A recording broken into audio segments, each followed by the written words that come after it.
This is going to be a quick video of my Singer Model 27 Treadle sewing machine. This was manufactured in 1901 and I picked it up from a farm estate. I think it might have been in the original family because as you'll see it's in pretty good condition. I did have to make up a new drive belt for it.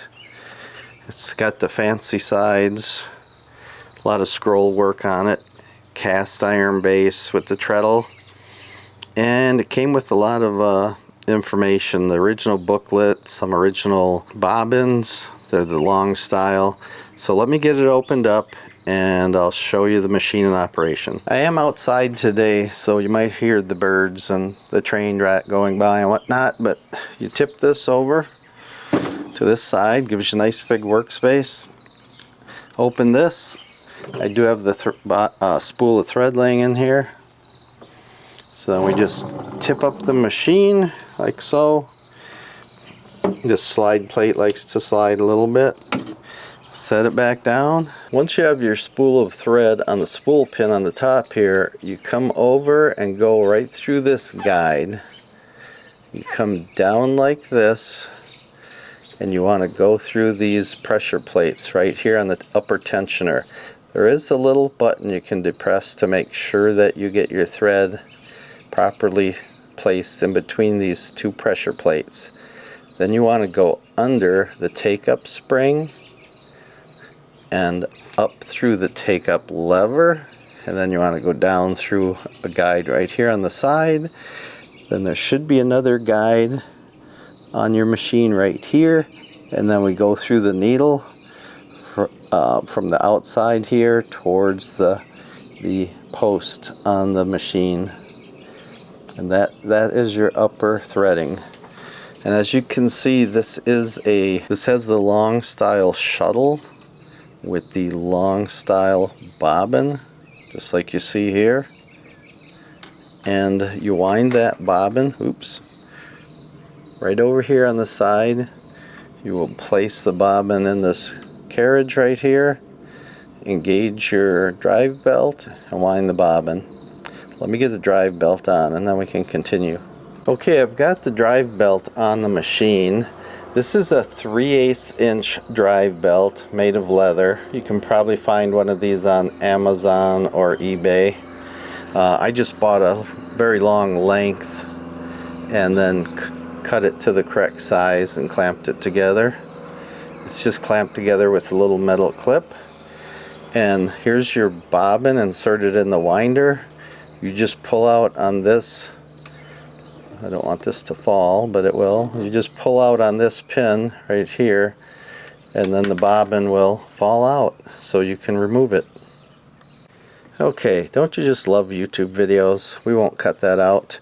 So I have it in here, and when you're threading it, alright, I put a piece of brown thread on here just to demonstrate. You come from the upper spool pin with your thread over to here to this guide, down at an angle, and now you can see you go through this guide, up to this guide, and onto your bobbin. And this mechanism moves back and forth. See if I can do it here one-handed. And all you're going to do is pull it towards you so it engages the drive belt. Before you wind your bobbin on the machine, you're going to want to loosen this thumb screw right here on the side. Turn it counterclockwise, we'll loosen it. That will let this wheel spin freely without the machine operating. And then you can just start treadling away.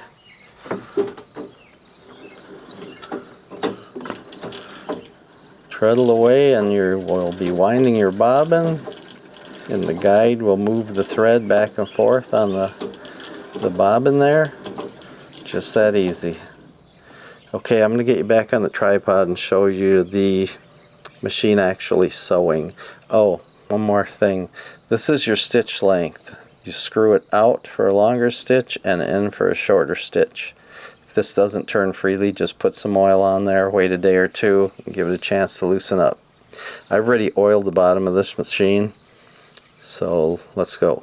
We've already gone over the upper thread path, the placement of the bobbin over here in the winder, how to loosen the hand wheel, how to engage the bobbin winder right here by moving this. Your stitch length, pardon me, right here. And this is the original book that came with the machine. It is dated March 7th, 1901. So this is a very old machine, but irregardless, it still uses, they never changed the needle system. It still uses standard needles. This happens to be a size 16, kind of a more heavy-duty needle. Okay, as you can see here, I have my presser foot in the up position. I have both my threads pulled to the back, my bobbin case, and my upper thread. And I have 2 layers of denim here I've been practicing on.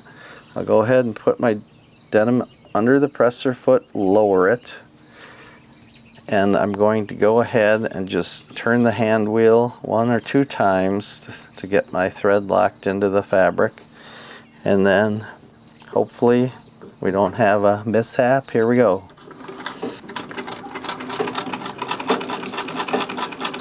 Let me show you how to lock the stitch. We're going to stop the machine's operation and raise the needle. And what we're going to do is we're going to depress this little button here to release the upper thread tension. And we're going to lift the presser foot.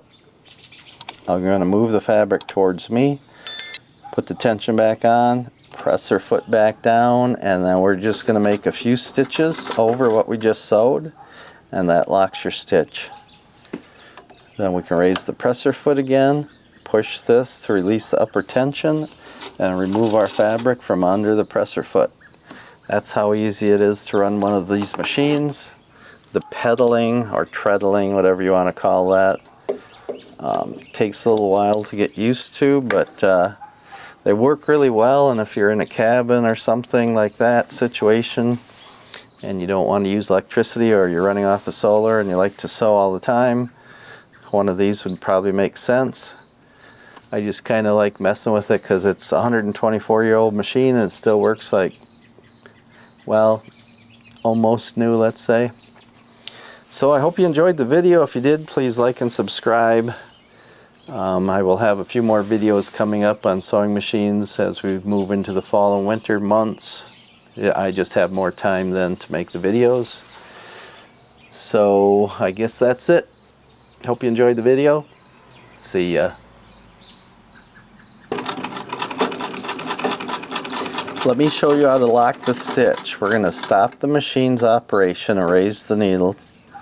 And what we're going to do is we're going to depress this little button here to release the upper thread tension. And we're going to lift the presser foot. I'm going to move the fabric towards me, put the tension back on, presser foot back down, and then we're just going to make a few stitches over what we just sewed, and that locks your stitch. Then we can raise the presser foot again, push this to release the upper tension, and remove our fabric from under the presser foot.